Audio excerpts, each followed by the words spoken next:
अभी प्रधानमंत्री जी ने बड़ा अच्छा बयान दिया है। उन्होंने कहा कि भाई हर चीज में ऑस्टेरिटी होनी चाहिए, लेकिन इम्तिहानों में तो कोई ऑस्टेरिटी है नहीं। रोज के रोज लीक, यहां भी तो ऑस्टेरिटी दिखाएं। मतलब कि हिंदुस्तान में इतना बड़ा देश विकसित भारत की ओर बढ़ रहा है। विकसित भारत मतलब कि शिक्षित भारत है नहीं, लेकिन विकसित भारत की ओर बढ़ रहा है। और जो शिक्षा दी जा रही है वो ऐसे दी जा रही है।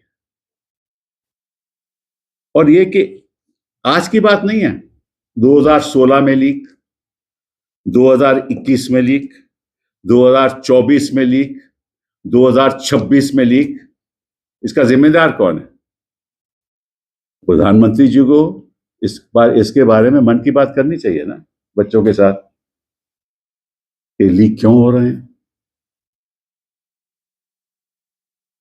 और मतलब कि पिछले 10 सालों में 4 बार नीट पेपर, और इसी एग्जाम के द्वारा क्या बनते हैं, आपके हमारे इलाज होते हैं उन्हीं डॉक्टरों के साथ।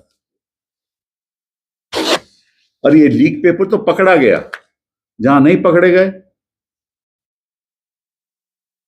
व्यापम क्या था? हुआ कुछ उसका? किसी का इस्तीफा लिया? अभी ये जिम्मेदारी किसी को सौंप, जिम्मेदारी कहेंगे कि कौन जिम्मेदारी लेगा इसका? शिक्षा मंत्री तो लेंगे नहीं, ठीक है ना? तो कौन लेगा? मतलब कि छोड़िए लीक की बात, छोड़ दीजिए नीट पेपर की बात, छोड़ दीजिए। 65 से 70 एग्जाम पेपर लीक हुए हैं नेशन वाइड 2019 में।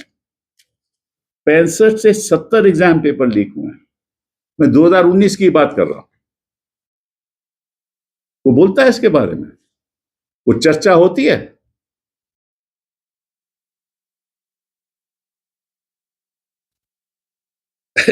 ये एक ट्रेंड बन गया है कि जब इम्तिहान होंगे तब लीक होंगे। और लीक कहां हो रहे हैं, ये भी बड़ी दिलचस्प बात है। बिहार, इनकी सरकार। महाराष्ट्र, इनकी सरकार। राजस्थान, इनकी सरकार। गुजरात, उत्तराखंड। ये क्यों है कि केवल भाजपा की सरकारों में लीक होते हैं ये पेपर? तो खास दिलचस्पी है इनकी छात्रों के प्रति, कि छात्रों को पास करवाया जाए, डॉक्टर बनाया जाए। और मैं आपको बताऊं, ये मैंने बोला ना 16, 19, 21, 24, 26 बोला ना, तो इसका नतीजा हुआ है, पहुंचा है? कोई जांच हुई, कोई नतीजा पहुंचा? पहुंचेगा ही नहीं, क्योंकि इन प्रदेशों में जब लीक होती है तो इनके खुद के जो सत्ता में जो बैठे हुए हैं उनके सहमति से तो बिना होगी नहीं। और उनको आरोपी दिखा नहीं सकती सीबीआई, तो ये चलती रहेगी। और ये तो 2-3 दिन पुरानी खबर है कि नीट में लीक हो रहा है, तो ये इतनी देर क्यों लगा दी इन्होंने? तुरंत एफआईआर होनी चाहिए थी, तुरंत सीबीआई को देना चाहिए था। और राजस्थान की सरकार इनकी, सीबीआई इनकी, किसी को पकड़ेंगे नहीं। और ये बताओ, ये जो छात्र हैं बेचारे, सालों साल पढ़ के तैयार होके इम्तिहान देते हैं, उनका क्या कोई सोचता है कि क्या होगा उनका?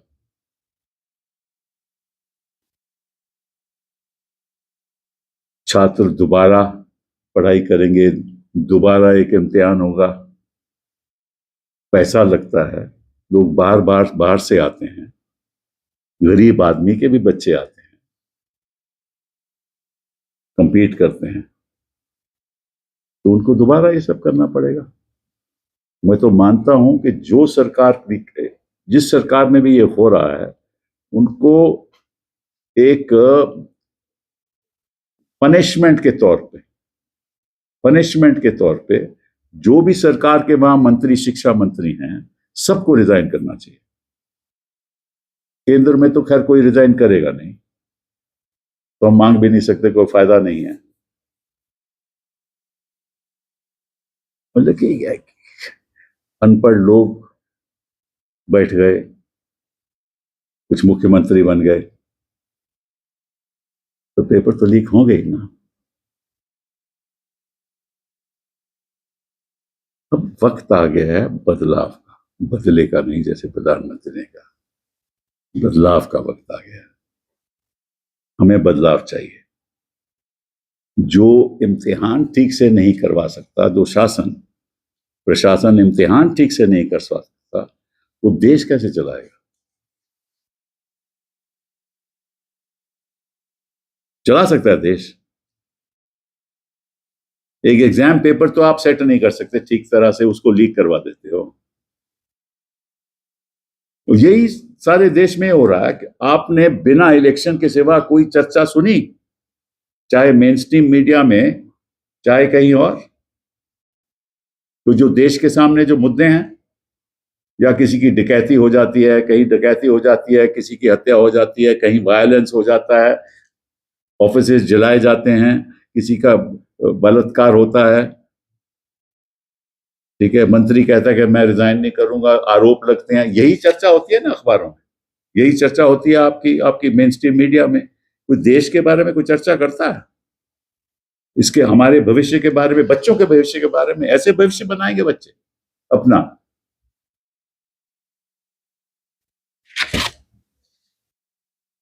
और वो कहते हैं कि इनके जो लिंक्स हैं वो गुजरात में है और महाराष्ट्र में है, क्योंकि हर चीज में अल्टीमेटली लिंक तो गुजरात ही जाता है ना। लीक भी वहां से होता है, लिंक भी वहां जाता है। क्या किया जाए? हमें तो इस बात पे हमें शर्मिंदगी है। लाखों बच्चे बैठते हैं इम्तिहान के लिए, तैयारी करते हैं, और फिर दोबारा उनको पढ़ना पड़ता है। तो यही कहूंगा कि अब पार्लियामेंट में भी चर्चा करना बड़ा मुश्किल है, क्योंकि बिजनेस एडवाइजरी कमेटी इसको मानेगी ही नहीं। प्रधानमंत्री जी गए और जा रहे हैं और गए हुए हैं 5 देशों का, उन्हें बहुत जरूरी काम है, वहां बहुत सी चीजें होनी है और विकसित भारत बनना। और किसी और ने, मंत्री ने कोई स्टेटमेंट दी? आज तक तो नहीं दी। इतना बड़ा हादसा हो गया, वो हादसा समझते ही नहीं, वो समझते हैं कि रूटीन मैटर है, चलो आज हो जाएगा ठीक, कल ठीक कर देंगे, क्या है उसमें? गलती हो जाती है। We are all human beings ultimately. हम तो, गलती हमसे नहीं होगी, किससे होगी फिर? ये भी एक छोटी सी गलती है, ठीक ठाक हो जाएगा वो, बस सब ठीक है। मतलब हिंदुस्तान बड़ी तेजी से आगे बढ़ रहा है, जीडीपी ग्रोथ कितनी ज्यादा है देखो। अब हमें प्रधानमंत्री जी कहते हैं कि आप लोग अब घर से, यहाँ प्रेस कॉन्फ्रेंस आने की कोई जरूरत नहीं, बाहर से आप हमसे कनेक्ट करके प्रेस कॉन्फ्रेंस कीजिए, बिकॉज पेट्रोल लगता है, पेट्रोल लगता है, देश का नुकसान होता है। आप प्लीज, कोई भी हमारी सी प्रेस कॉन्फ्रेंस हो, दूर से, कनेक्टिविटी से।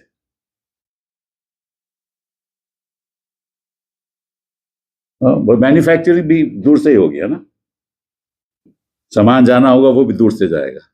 दूरअंदाज है ये देश, हमारी की जो नेतृत्व है बहुत दूरअंदाज है। मतलब कि हम अपने जाना बंद कर दें, काम बंद कर दें, क्योंकि इनके पास 20 दिन के ज्यादा पेट्रोल नहीं है। जापान जैसे लोगों में, चीन जैसे लोगों में 6-6 महीने के उनके पास सप्लाई है। इन्होंने कभी सोचा ही नहीं, जैसे इन्होंने कोविड में नहीं सोचा था, ऐसे ही नहीं सोचा। तो लोग क्या करेंगे? गाड़ियां चलाना बंद कर दो, और अगर मेट्रो पे जाओ तो 1-1 घंटे का वेटिंग पीरियड है, मेट्रो पे जगह नहीं मिलती, पब्लिक ट्रांसपोर्टेशन क्वालिटी है ही नहीं। और डीजल की वजह से, सप्लाई की वजह से आपको क्यूज दिखेंगे, आप देखना क्यूज दिखेंगे। एलपीजी गैस का मिलती नहीं है, मिलती है तो इतने दाम पे मिलती है तो कोई खरीद नहीं सकता। तो देश कहां जा रहा है? वोटर लिस्ट में लीक, एग्जाम में लीक, हर जगह तो लीक। तो मैं प्रधानमंत्री जी से बोलूंगा कि भाई कुछ देश का भी ख्याल कर लो। इलेक्शन तो आप जीतते रहोगे जब तक सीईसी आपके साथ है, उसको तो कोई प्रॉब्लम नहीं है। तो देश का कुछ ख्याल रख दो, कुछ बच्चों के लिए कुछ कर दो, कुछ एग्जाम तो सही कर दो। आपने अपना इम्तिहान तो 2 मिनट में जीत लिया, इनको भी थोड़ा इम्तिहान में सफलता मिलनी चाहिए नहीं? अब इम्तिहान तो फिक्स हो, इम्तिहान तो ऐसे ही फिक्स होता है ना। वोटर लिस्ट तो फिक्स हो सकती है, पर इम्तिहान इस तरह से फिक्स होगा तो बड़ा नुकसान होगा, देश के भविष्य के लिए बहुत नुकसान होगा। So I just wanted to, I'm really amazed that in this country, the frequency with which NEET exams papers have been leaked, it is something that disturbs me, and I'm sure disturb all the parents whose children are sitting for these exams or ready to sit for these exams. And this has not happened for the first time. This happened in 2016, in 2021, 2024, 2026. And in 2016, there was talk about repeated leaks. In 2021, India Today data analysis on exam leaks since 2019 identifies NEET UG 2021 as one of the pan-India exams marred by a question paper leak. In 2024, NEET UG 2024 paper leak became a national controversy. Multiple analyses of exam leaks cite it as a confirmed leak, and the Supreme Court has treated the occurrence as an undisputed fact. In 2026, for NEET UG 2026, Rajasthan Police SOG has alleged that a guest paper sold in advance, अब कितने में बिका ये नहीं मैं जानता, matched around 130 to 140 questions from the actual paper. What do we do about this? I mean, the Prime Minister should do a man ki baat with the children कि भैया, I'm sorry that this has happened.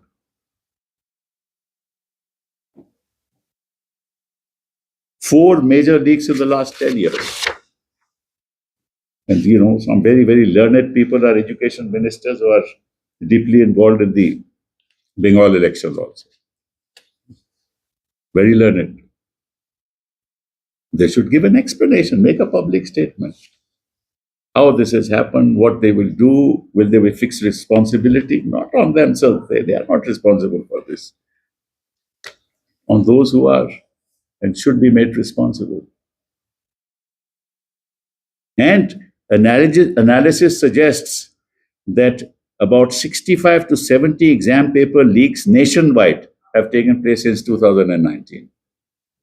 Nationwide, affecting 1.7 crore candidates across 15 to 19 states. 24 lakh plus candidates are affected, as said by the Supreme Court.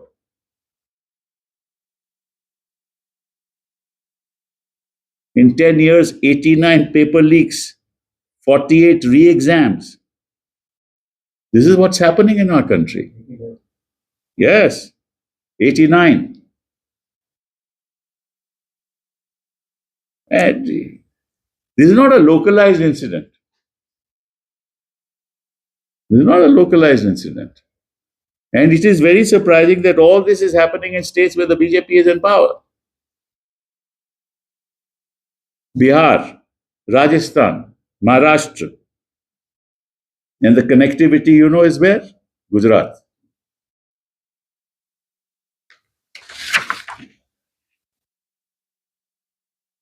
In Maharashtra also, teachers from Latur district questioned over suspected involvement in the leak.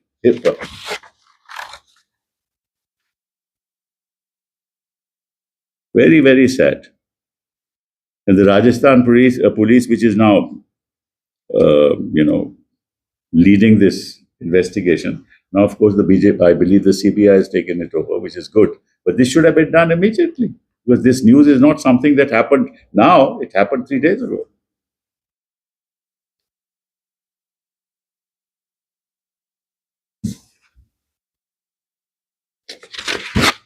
And I'm sure nothing is going to happen because the big wigs will not be touched. Those who are, benefiting out of this will not be touched. The big wigs. And the irregularities will continue because they have any government that cannot conduct a fair exam cannot possibly run this country. I mean, if they cannot even do this, it's quite clear they are incapable of running this country. And basically, they are not interested because they are focused on only one issue: how to win an election. That's all. Nothing more than that. And the methodology being adopted for either for the purpose of leak or for the one winning elections ultimately is to manipulate the system, to come to an outcome, a result. To benefit some children in some case, to benefit the outcome of an election in another. I'm very happy that the Prime Minister has gone because he got some very important visits to make. Right? And very good that he has said that we must have austere measures in this country because there must be some austerity in the leaks also. Why should there be so many leaks? Have some austerity there also. You have one maybe in 10 years, it's okay, but you can't have four of them. And some of them we don't know. I'm not only talking about NEET. There are other exams which are leaked all the time. Uttar Pradesh is a great example of leaks taking place. But who is interested? Nobody in this country.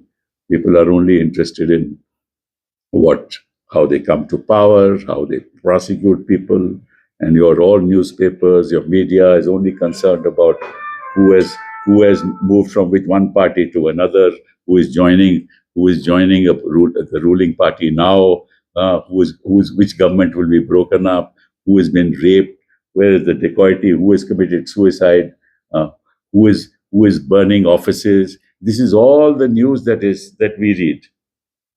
Nothing constructive is happening in this country. And then you talk about now you should be ready to not do work online. I mean, online, how does the nation work online?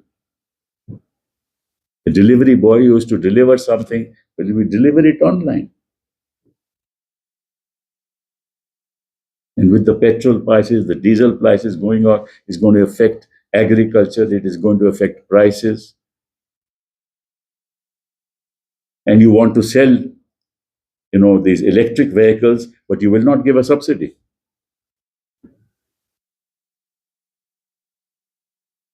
And when you sell electric vehicles, they will need electricity. Electricity needs a source of energy. Source of energy is either coal or other sources of energy. That is in short supply. And a time will come, children will not be able to study.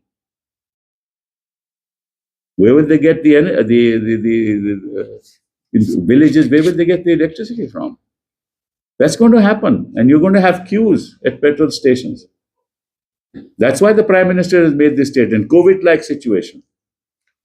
The COVID-like situation shouldn't have happened in the first place. You should have known about it earlier. This also shouldn't have happened because you don't have enough reserves. You say you've got only 20 days of reserves.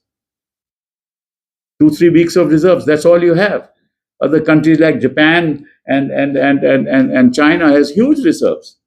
They can manage somehow for several months. We can't. And why didn't you think of it? I mean, there's a whole,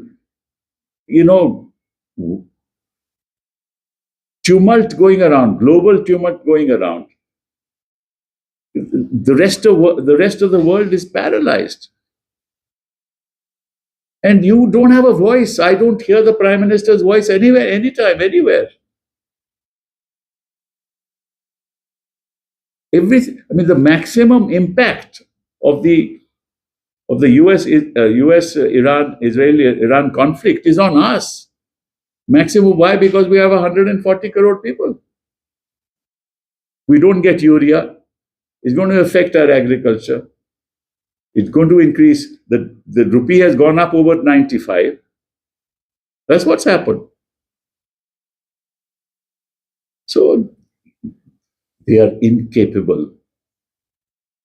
They are incapable of running this country for the good of the future of India and for a Viksit Bharat. Thank you. And so just one question. So you said that accountability is not fixed after paper leaks.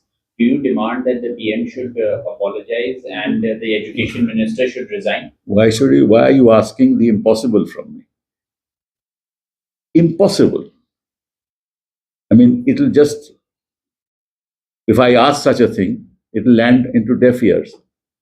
Who's going to listen to us? Nobody listens to us in this country. Because it is not a participative democracy.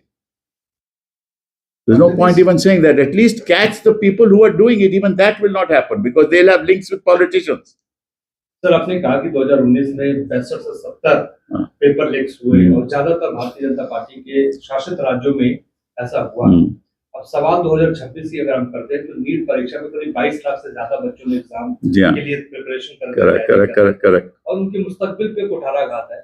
तो क्या जवाबदेही होनी चाहिए और कैसी जांच की मांग करते हैं आप? किस तरीके की जांच? नहीं, जांच पहले एक तो निष्पक्ष तरीके से जांच होनी चाहिए, वो होगी नहीं।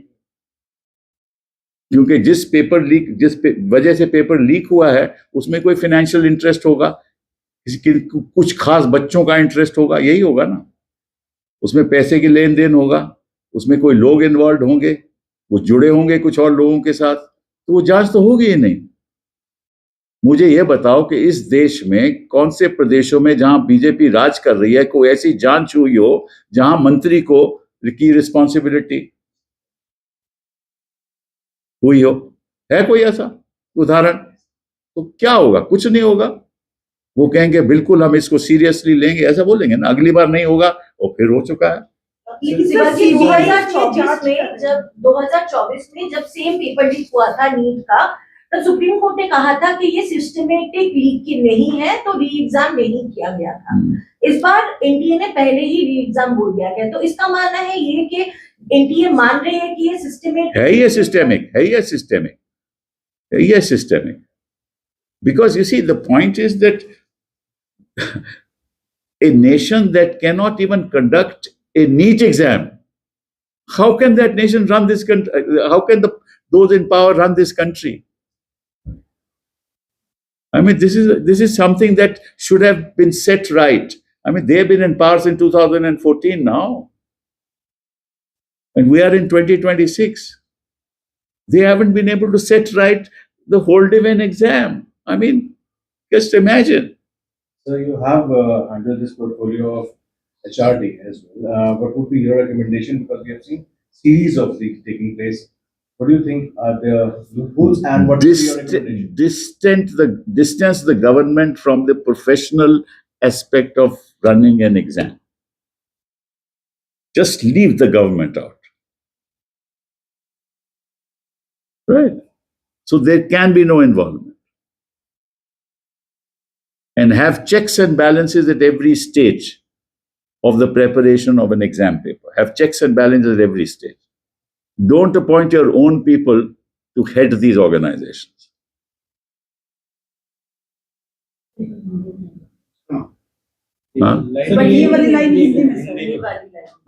सर, एक एचआरडी मिनिस्टर थे आप सर, तो आपका क्या सजेशन रहेगा ऐसे सिचुएशंस को avoid मैं आप सरकार और ये एग्जाम प्रोसेस से अलग कर दीजिए, बिल्कुल अलग करिए, वो इसमें तालमेल नहीं होना चाहिए। और जो वहां जो आप जिसकी नियुक्ति करते हो वो आपसे उसका कोई लेन देन नहीं होना चाहिए। एक प्रोफेशनली रन ऑर्गेनाइजेशन होनी चाहिए। बाकी देशों में तो होता है ना, ऐसा यहां भी होना चाहिए, तभी होगा कुछ। आप अपने लोग वहां लगाते हैं, कोई प्रोफेशनलिज्म है नहीं, लोगों के इंटरेस्ट हैं, जांच होगी नहीं, रिस्पॉन्सिबिलिटी फिक्स नहीं की जाएगी, तो फिर यही नतीजा होगा। मतलब ये बच्चों के भविष्य की लाखों की तादाद में बच्चे अपेयर होते हैं, कहां जाएंगे वो बच्चे? और कोई दोबारा बैठ भी नहीं पाएगा। मैं भी आपको बता दूं कि बच्चे तो बैठना चाहते थे वो बैठ नहीं पाएंगे, गरीब लोगों के बच्चे, तो उसके कौन जिम्मेदार है? और ये तो खैर नीट की बात है, इम्तिहान तो रोज लीक होते हैं। इसका मतलब है कहीं जो मंशा है लोगों की जो सत्ता में बैठे हुए हैं उनकी मंशा ही ऐसी है। तो ये सारी चीज प्रोफेशनलिज्म के साथ होनी चाहिए। वही प्रॉब्लम आज इलेक्शन कमीशन ऑफ इंडिया का है, कोई प्रोफेशनलिज्म है नहीं, आप अपने लोग वहां बैठा देते हो, वो धंधेबाजी होती है। ये सिस्टम इस सिस्टेमिक मलेस है, एक सिस्टेमिक बीमारी है, इसका ये एक कैंसर है। इस कैंसर को दूर करना है, उसके लिए एक सर्जरी चाहिए, जरूरी है वो सर्जरी, वो भी प्रोफेशनल लोगों के हाथ में होना चाहिए। सर सीबीआई इसकी जांच कर रही है, क्या आपको भरोसा नहीं है कि सीबीआई के ऊपर? नहीं, मुझे देखिए, मैं कैसे कह सकता हूं कि मुझे संस्थाओं पे भरोसा नहीं है। नतीजे तो हम देख ही रहे हैं, तो आप ही जज कर लीजिए कि भरोसा होना चाहिए कि नहीं। But the austerity measure by the Prime Minister back to back has been speaking about the measures should be taken by all. नहीं, what measure? First of all, they should stop these gala events that they do. ये मतलब कि पहले तो मंत्रियों को ये कहना चाहिए कि जो 20-20, 30-30 गाड़ियां इनके साथ चलती हैं, पहले तो उनको बंद कर। हम तो मंत्री थे ना, हमने ऐसा तो कोई गाड़ी नहीं चलती थी, कोई नहीं चलती, हमने तो कभी सोचा भी नहीं। पहले ये गाड़ियां बंद करें, फिर ये जो इलेक्शन से पहले जो ये रैली कर रहे हैं, रोड शो कर रहे हैं, इनको मालूम है ना कि भाई किल्लत है, तेल की किल्लत है, इनको मालूम है ना। ये तो कई महीनों से इनको मालूम है, हमें मालूम है, मैं कई बार इसकी चर्चा कर चुका हूं, अपनी प्रेस कॉन्फ्रेंस में कर चुका हूं, इनको मालूम है ना, तो फिर ये रोड शो क्यों कर रहे हैं? क्योंकि इलेक्शन होना है तो रोड शो तो करना ही करना है। देश चलिए बाद में देखी जाएगी, फिर बोल देंगे कि आप ऑस्टेरिटी करो। ये अब खुद तो ऑस्टेरिटी करेंगे नहीं, कौन ऑस्टेरिटी करता है देश में? और मैं कहता हूं ये छोड़ो, केंद्र में तो छोड़ो, केंद्र में जो हो रहा है, राज्य सरकारों में जाओ, एमएलए के पास ऐसी सिक्योरिटीज है, वो घूमते रहते हैं, सायरन साथ में बजता रहता है, बत्ती भी बजती देखते रहते हैं हम, ट्राई कलर्ड है वो तो आजकल। हाँ, क्या मतलब क्या है? किसी और देश में देखा है? नॉर्डिक कंट्रीज में वो बस में जाते हैं। हेग में जो कोर्ट के जजेस हैं, इंटरनेशनल कोर्ट, वो साइकिल पे जाते हैं कोर्ट, साइकिल पे, उनको गाड़ी भी नहीं मिलती। तो अगर वाकई में आप संजीदा हो और आप सीरियसली इसको लेना चाहते हो, तो इस देश की राजनीति में सर्जरी की जरूरत है। Thank you. Thank you sir.